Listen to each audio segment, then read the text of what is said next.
आज इस वीडियो के माध्यम से हम आपको भगवान श्री कृष्ण के बारे में जानकारी देंगे। भगवान श्री कृष्ण को भगवान विष्णु के 8वें अवतार के रूप में जाना जाता है। भगवान श्री कृष्ण ने हमेशा ही अपने ज्ञान के माध्यम से लोगों को उत्साहित व प्रेरित किया है, जिसका सबसे बड़ा उदाहरण भगवत गीता है।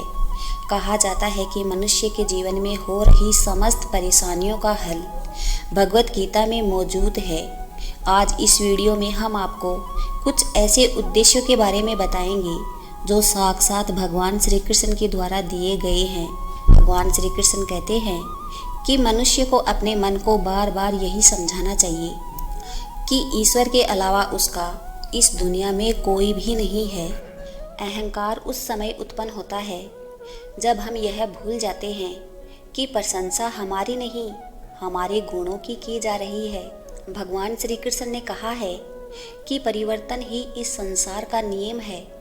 कल जो किसी और का था, आज वो तुम्हारा है और कल किसी और का होगा। कल की चिंता मत करो। जिस ईश्वर ने आज तक तुम्हें संभाला है, वह आगे भी संभाल लेगा। आप वही बन जाते हैं जिसमें आपको विश्वास है कि आप बन सकते हैं। जो कुछ भी तुम्हारे साथ हुआ है, अच्छे के लिए ही हुआ है, और जो हो रहा है अच्छे के लिए ही हो रहा है, एवं जो आगे होगा वो भी अच्छे के लिए ही होगा।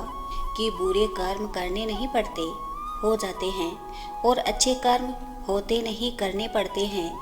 यदि मनुष्य शिक्षा से पहले संस्कार, व्यापार से पहले व्यवहार तथा भगवान से पहले माता पिता को पहचान ले, तो उसके जीवन में कभी कोई परेशानी हो ही नहीं सकती। इस संसार में कुछ भी समाप्त होने जैसा कुछ भी नहीं होता है। सदैव एक नई शुरुआत हमारी प्रतीक्षा कर रही होती है। भगवान श्री कृष्ण कहते हैं कि जो मनुष्य अपने मन को नियंत्रित नहीं करते, मन उन्हें नियंत्रित कर लेता है और उनके लिए वह शत्रु के समान ही कार्य करता है। समय चाहे जैसा भी हो, मनुष्य को सदा अपने परिवार के साथ ही रहना चाहिए।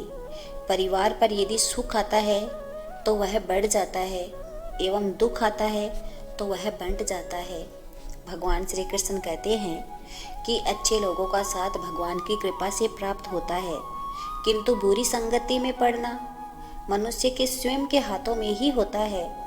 मनुष्य को सदैव अपनी वाणी पर संयम रखना चाहिए, क्योंकि वाणी के द्वारा दिए गए घाव कभी नहीं भरते। किसी भी मनुष्य के जीवन में सुख दुख का आना सर्दी गर्मी आने जाने के समान होता है, इसलिए हमें इन्हें सहन करना आना चाहिए। मैं हमेशा तुम्हारे साथ हूँ एवं तुम्हारे आसपास ही रहता हूँ, चाहे तुम कुछ भी कर रहे हो। यदि आप किसी व्यक्ति को छोटा देख रहे हैं, तो आप या तो उसे दूर से देख रहे हैं या तो अपने भीतर के अहंकार से देख रहे हैं। मनुष्य को जीवन में कभी निराश नहीं होना चाहिए, क्योंकि कमज़ोर आपका वक्त है, आप नहीं।